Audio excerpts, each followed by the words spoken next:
Michael Kitces. What? What are you doing here? Imagine finding you here. Imagine bumping into you in this Zoom room that we scheduled ourselves Pre-scheduled several Zoom weeks room. ago in advance. For sure. Okay, listen, we're just going to dive right in because I got a question. I've been thinking about this for a long time.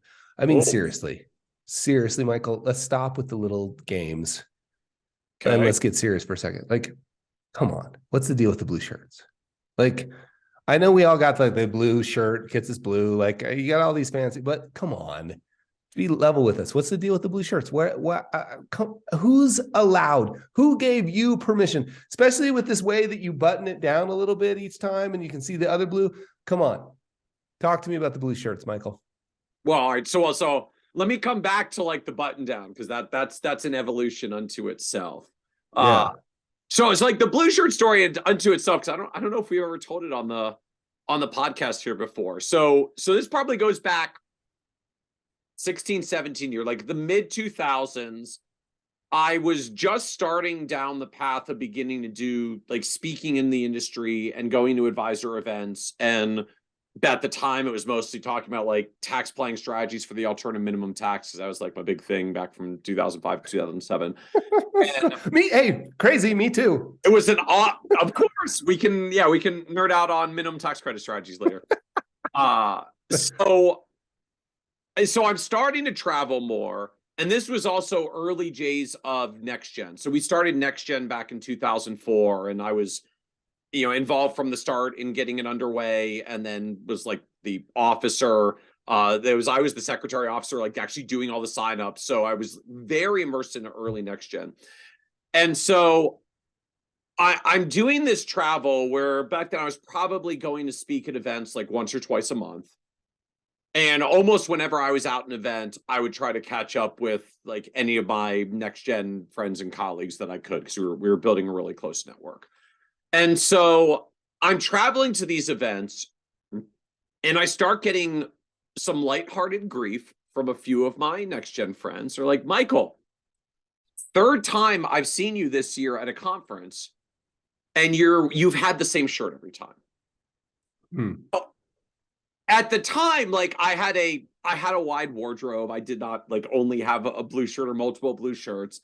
Realistically, probably what was happening is I probably just liked the shirt. And because I didn't travel that often, if I had to grab one shirt when I was getting ready to go out to pack my bag for one day, I was probably just disproportionately grabbing the blue shirt because I liked it and thought it was a nice shirt. But from their end, I might have only worn the blue shirt 7 or 8 times that year. But if the 3 of the times were the 3 days they saw me, they're like, dude, seen you 3 times this year. You're always wearing the same shirt. What gives? So friends being friends, doing what friends do, I got some very nice, good-natured ribbing for a year or two about the shirt.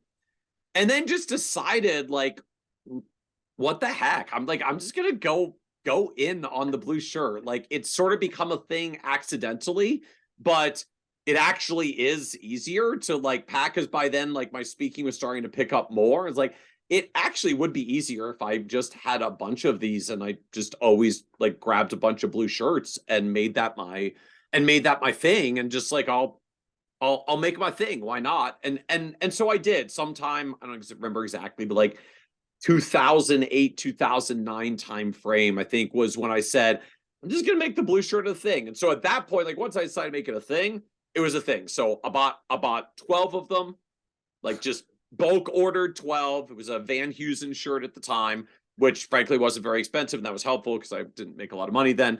So like I bought 12 of them so I could grab like 5 of them when I'm out on the road for a week. And then when I come back, I can dump 5 off to get laundered. I can grab 5 more for the following week. By the time I come back from the following week, I could drop off those and get the original 5 back. So I could just keep rotating through when I was a road warrior and then like 2 backups in case something bad happened. And every few years I would re-up another fresh 12 shirts because when you do that much travel, you beat the heck out of your clothing. So I would kind of tear my clothing apart and have to re-up every now and then. But the origin, like it really just started from what probably was a subconscious. I just liked the color, so I was grabbing it without realizing it with some frequency when I was traveling, and then at some point decided to flip it around and say, okay, I'm going to make it my thing. Now this dynamic where then like I button it down, pop a button or two and and wear a blue undershirt, Frank, like that's more recent, because early days, like, Frank, candidly, I didn't think I could get away with undoing a button for advisor events. So like Right. tie, suit jacket, like even now for where I am, if you see me out on the road at events, like once in a blue moon, I'll have the tie off. I still almost never take the jacket off. It's like, I don't know, if it's the credibility thing or whatever. I get it. I'm probably reasonably credible in my career at this point. I've been doing it for a little while, but I still can't shed there's a certain way you're supposed to dress. I started when I was 22. I'm 46 now.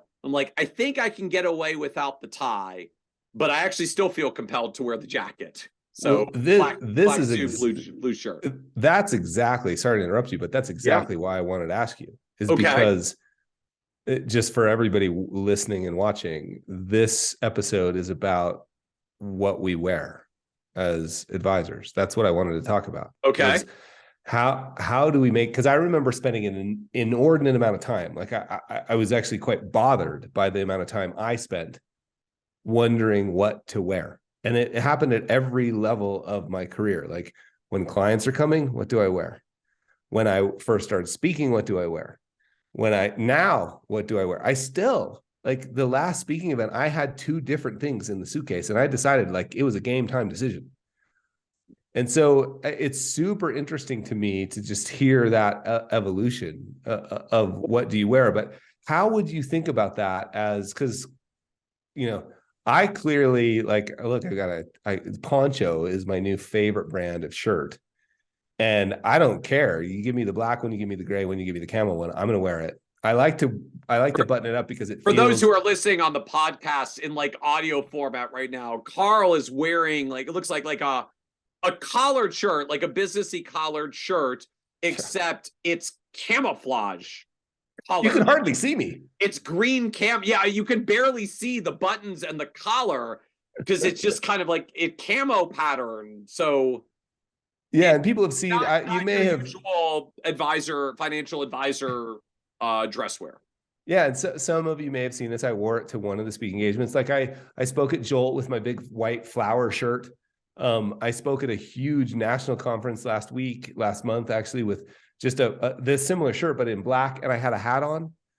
Mm-hmm. And so I've been thinking about this for a long time. So let's just back up. Let me tell you the most useful thing I was told, and then we can go from there. I remember having this exact dialogue with a group of very successful advisors. I was speaking, and I decided to turn it into a workshop. This is what I normally do. Like I get the chance to speak, I may as well solve my own problems. So I said, how do you decide what to wear? And somebody who I really respect, and in fact, I don't think he'd mind, Matt Hall, who runs a firm called Hill Investment Group out of St. Louis, he said, I think you decide what to wear based on what makes you feel comfortable. Like, do you feel confident? Because if you feel confident, that's really actually what matters. Because so there wasn't any like, well, you should wear a suit and tie till you're this age, and you should wear that, and you should do that. It was like, what makes you feel confident and comfortable?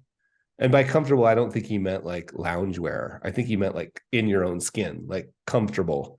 So that was the best advice I ever got. Where do you go from here in terms of how do you decide what to wear?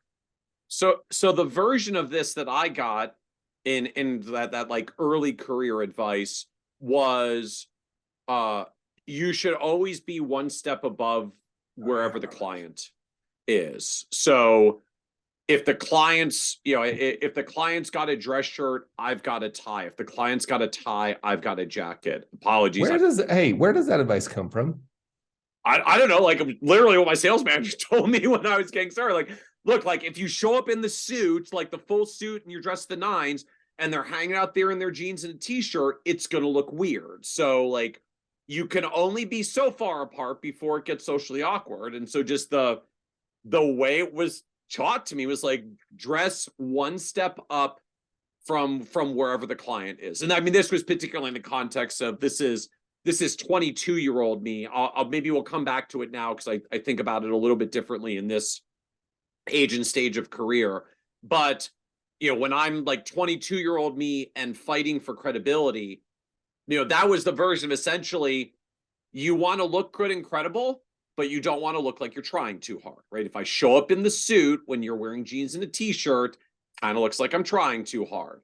But if you're wearing a suit and I've dressed down to open collar, no tie, it looks like I'm just cruising or even disrespectful. Or at least that's the perception risk. And I find, I mean, certainly when I think back to where I was in like getting going my 20s, especially my early 20s, I mean, like a lot of us say, and I feel like it's true, like I was 22, I looked like I was maybe 18, and that was just because I had the goatee. If I shaved the goatee off, I would look 16. So the goatee was credibility, like truly, the goatee was age credibility early on. Now I put it into the logo for like the little Kitces nerd icon. So now I have to keep it because it's the brand. But originally it was age credibility because I looked even more baby faced without it. And I was just trying to at least look like I was in my 20s when I'm sitting across from someone and trying to get some level of credibility. And I still remember the first time, like I didn't follow the formula, as it were, and I got slapped for it.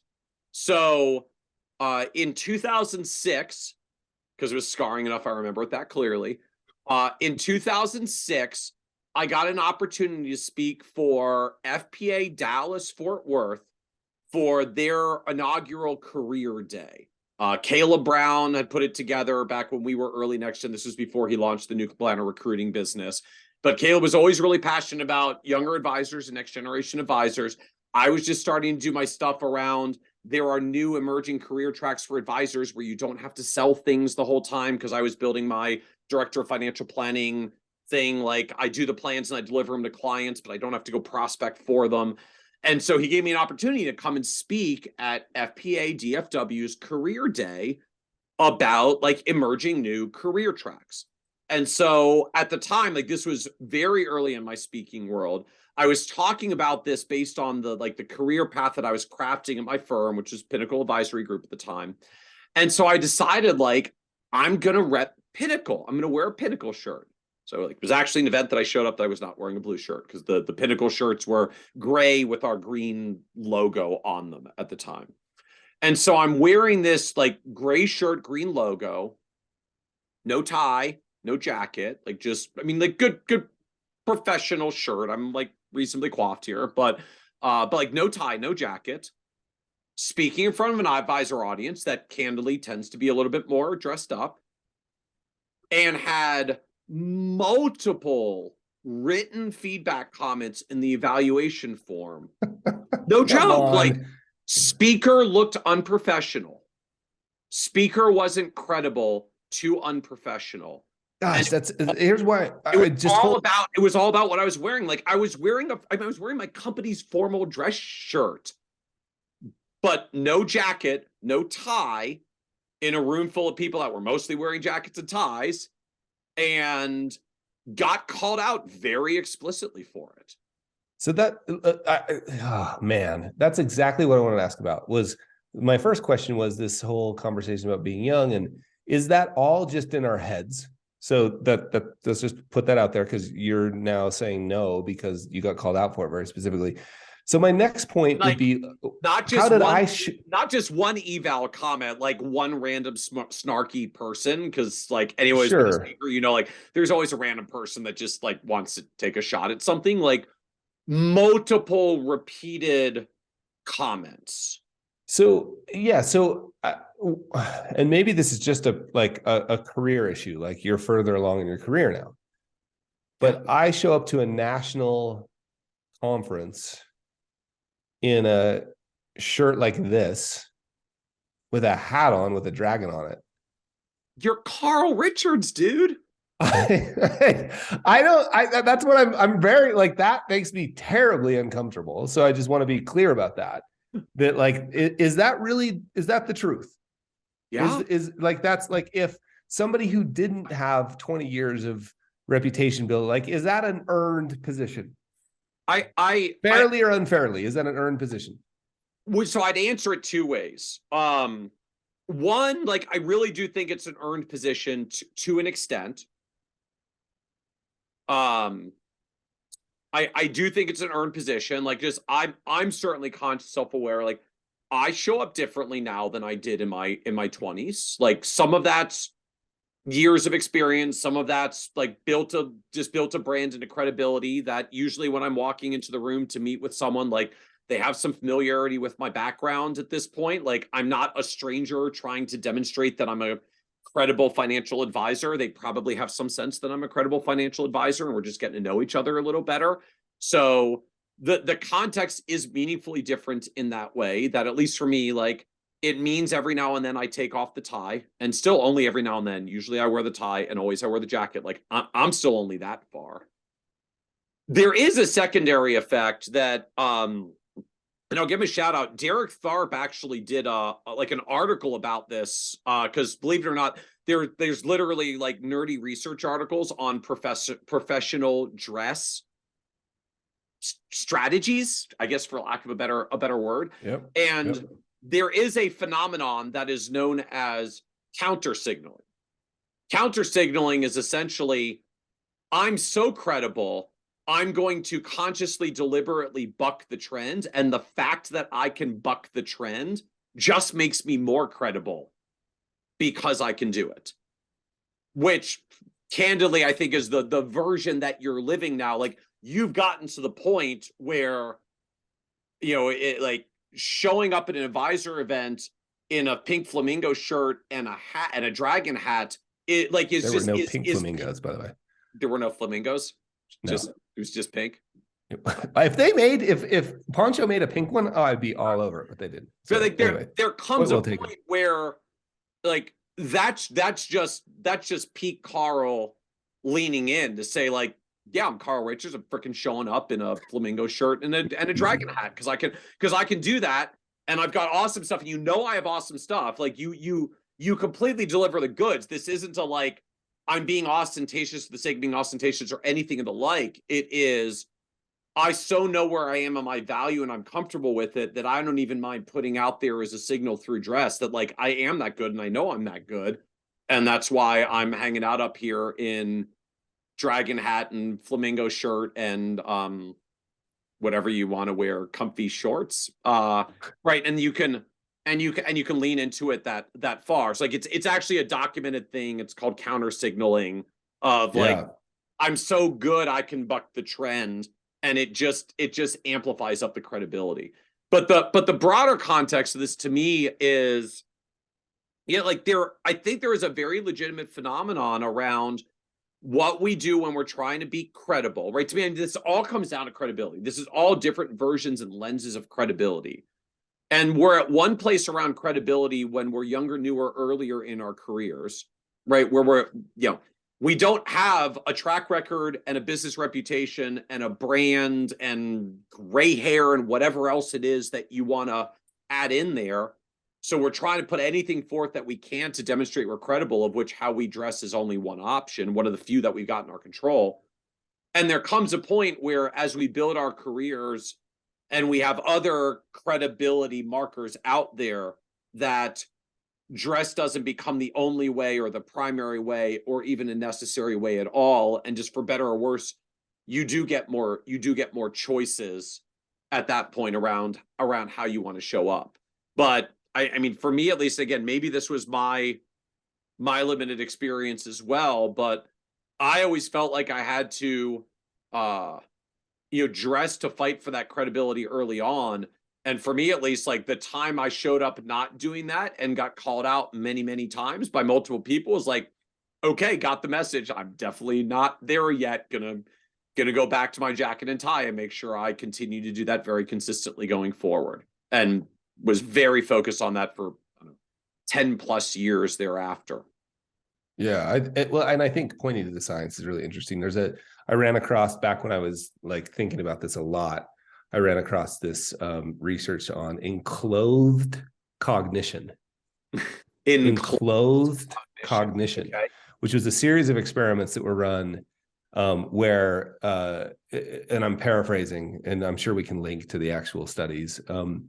The people showed up with something that they went to see in a lab setting, the participants in the experiment went to see somebody in the lab setting, and in one set of people were wearing what clearly they were told was a lab jacket, like a doctor's lab jacket, and the other set of people that they were talking to were wearing something that looks very similar, but they were told it was a painter's, like a painter's schmuck or something, whatever they call them, like something you'd wear. And the people who had on, so there was two pieces of the amount of selective attention that the people received was driven by two things in the end, which was they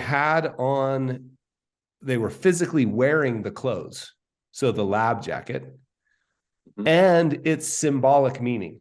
So they were told that it was a lab jacket. So I think there's a lot there. So it's really cool to me that you mentioned science, right? Because I like to, it's like, I'm sure we're not the first people to think about this. Yeah, to think about like appropriate professional dress so wear. two places I would point. One, Dan Sullivan's book, The Greatest Sales Book, I think it's called, The Smartest or Greatest Sales Book. Dan Sullivan, like I really, really, really like Dan, because he always goes and looks at what the research says. Yep. And even if he doesn't like it, he's like, I don't like this research, but this is what it says. And he that's what he did. Which he usually actually explains it that way too. It's very interesting. Yeah. And that's what he did in that book, which I just thought was great. And so I guess for people who are listening, Dan Solin, Solin. Yep. Dan Solin. And yeah, I believe it's called Greatest Sales Book Ever. Isn't it The Smartest? It's this whole series on The Smartest. Yeah, The Smartest. Anyway, we'll make sure we get that clear in the show notes. That's super interesting, and he found a lot. And I think he was the one that might have in the research, the idea, and I know this idea has been around a lot longer than Dan's book, but I think he put in his book that idea of one step up. One step up. Is that where it came from? I think, as I recall. The second piece of research that I think is really interesting is this research that was done on the term that they actually coined the term is enclothed cognition. That sounds like a very academic term. So what is enclothed cognition? So they did a bunch of research. I'm paraphrasing. Please go read the original research. But the research essentially was people showed up in a sort of lab setting, and they had two different people presenting, and one was in what they were told. Everybody was told it's a lab coat. That's a lab coat. That's what a doctor wears. That's like a lab coat. And the other one was in a less formal. I think it was the same setting, but that person had on something that was very close, but was what an artist would wear while painting. An artist schmuck or whatever it's called. Okay. And the selective attention was much higher when the person had on the lab coat. And so their conclusion was really that two things needed to happen. One was they needed to have on the clothing, right? That the principles of enclothed cognition, the two variables were physically wearing the clothing, and number two, which I think is really important for our conversation, is the symbolic meaning of the clothes they were wearing. Well, now you're just taking me back to like last episode of why we're so anxious about like the cars we drive and the rest of how we're perceived is like, yeah, I mean, my takeaway from that research is basically, yeah, if you want clients to think of you as an advisor, you have to dress the way they would expect advisors to be dressed because that's part of the enclosed cognition. Unless maybe there's Carl Richards dresses because you would expect Carl Richards to show up that way. So you've got more latitude, but maybe you have to do that until you don't. And we don't know where that is. But like the other example that I got once was a friend who he's been a longtime friend of mine. We first met because he's a child psychiatrist, and we first met when my parents got divorced when we were 8. We've been meeting every month since. That's a long time, 42 years. He's a psychiatrist. He was a client. And he was a friend. And I remember asking him about this once. And he's like, he compared it to, remember the old movie Patch Adams?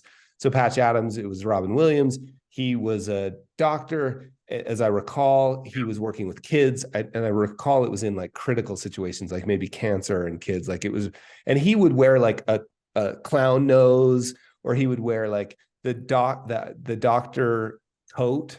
Yep. But he would tie-dye it or something. Yep. So, and he pointed out like, okay, what if your brain surgeon showed up that way?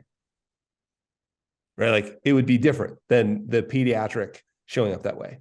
So there was some expectation. So his advice was, don't give another barrier. Don't make me deal with like, is he dressed that way because he is a slacker? Is he dressed that way because he doesn't understand symbolic meaning? Now I've got to shock. I've got to reconcile. You've just put a piece of cognitive dissonance in between you and I've got to reconcile that. So that leads us all the way back to like, I don't know. Like, I think the right way to think about it is symbolic meaning. Yeah. What's the expectation the client's going to have? Because this is going to vary from city to city. You know, for sure. Well, absolutely. I mean, that to me, like that was, for better or worse, that's why I found the framing of one step above the client to be very helpful. And frankly, like the strategy, because you don't always know what that's going to be sometimes until clients show up. You know, like I would start in, okay, I'm going to have the jacket and the tie and all of it. Okay, if my client shows up more casual, like, okay, well then as soon as they come in and we say hello, I'm going to take the jacket off. If they're hanging out in jeans and a t-shirt, then I'm going to take the jacket off and I'm going to make some joke about the tie as well. And I'm going to take the tie off. And then I'm in dress shirt and they're in t-shirt and I'm still kind of doing a one step above. So like I was always very cognizant as meetings got started. If I wasn't sure where to dress to be one step up, I would dress all the way up, but I would start dialing it down to get to one step above the client as quickly as I comfortably could, so that we could sort of maintain that layer. And just to me, that was a, I think, part credibility marker. And frankly, at least as I always felt it, and this might be my own script in my head, like I always felt it was a respect to the client acknowledgement as well. Like, I respect you in the relationship enough that, like, yes, I have like come in a professional dress because I want to show that level of respect and courtesy to you as the client, that, you know, this is what you expect to see from me. And so I will take the trouble to make sure that that's how I show up. And again, that doesn't have to be right or wrong. I'm sure there are other people that do other versions of that and do that successfully, incredibly. Although I would challenge, because I've had this conversation with a few advisors over the years. They're like, yeah, like I wear my t-shirt now. Like, you know, if clients come in, I just tell them that this is how it is. I'm like, cool. But I know that you've been doing this for like 20 something years.